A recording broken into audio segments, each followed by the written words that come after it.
Several days ago, I talked to you about unity, and in that instance, I talked specifically about unity in the body of Christ.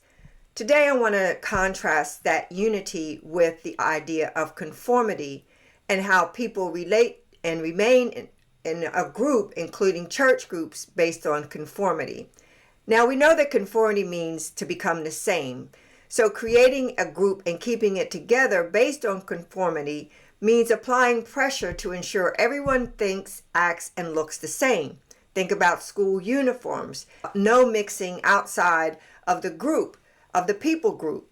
And there's no room for individual freedom, personal opinion, or differences.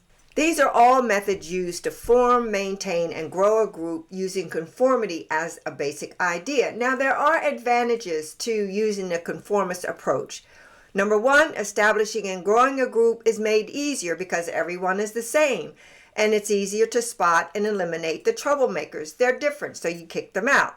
Secondly, a group built on conformity is usually easier to control from the top down. Fewer leaders can control more people because everybody has one goal and they're going to stay in line.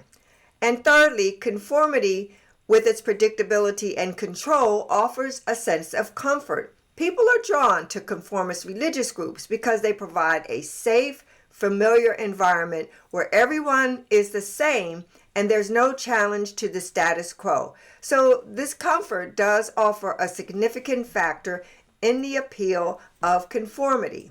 However, conformity in religious groups also has its downsides. It can stifle individual expression and lead to a lack of diversity, hindering the group's ability to adapt and grow.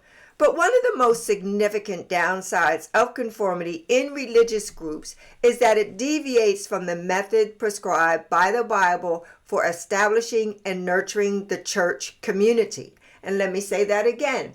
The most significant downside of conformity in religious groups is that it deviates from the prescribed method by the Bible for establishing and nurturing church community. The biblical methodology for groups is based on unification with diverse individuals. This means that a group should be united not by everyone being the same, but by everyone respecting and valuing the diversity of individuals within the group. It's about finding unity in our differences rather than conformity.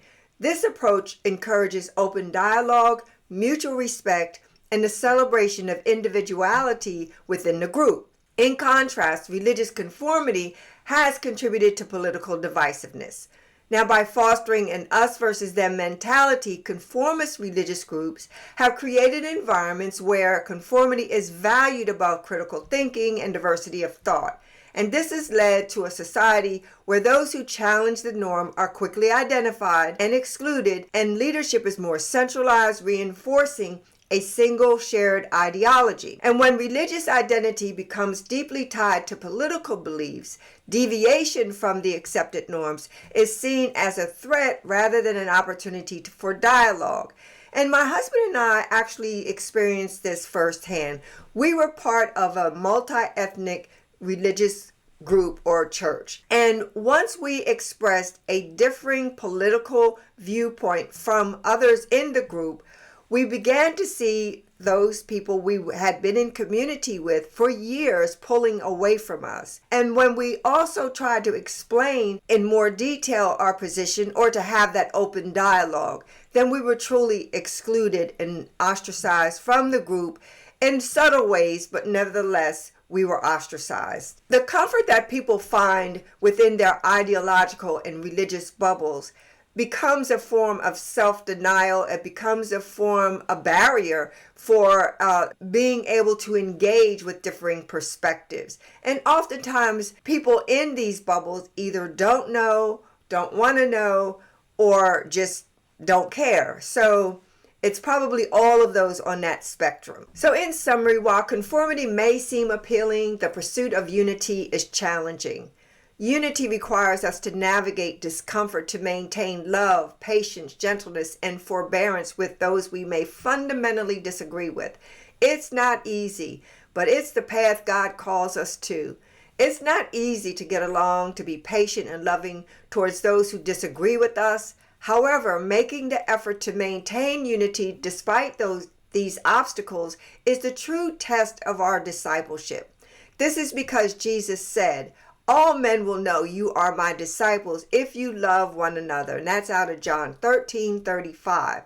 Notice that he didn't say, "All men will know you are my disciples by knowing all the doctrines, by thinking that you have the moral high ground, or being in the same political party." These are just a few notes for the journey from Coach Robinson. Thanks for watching. Like, subscribe. Interested in your thoughts.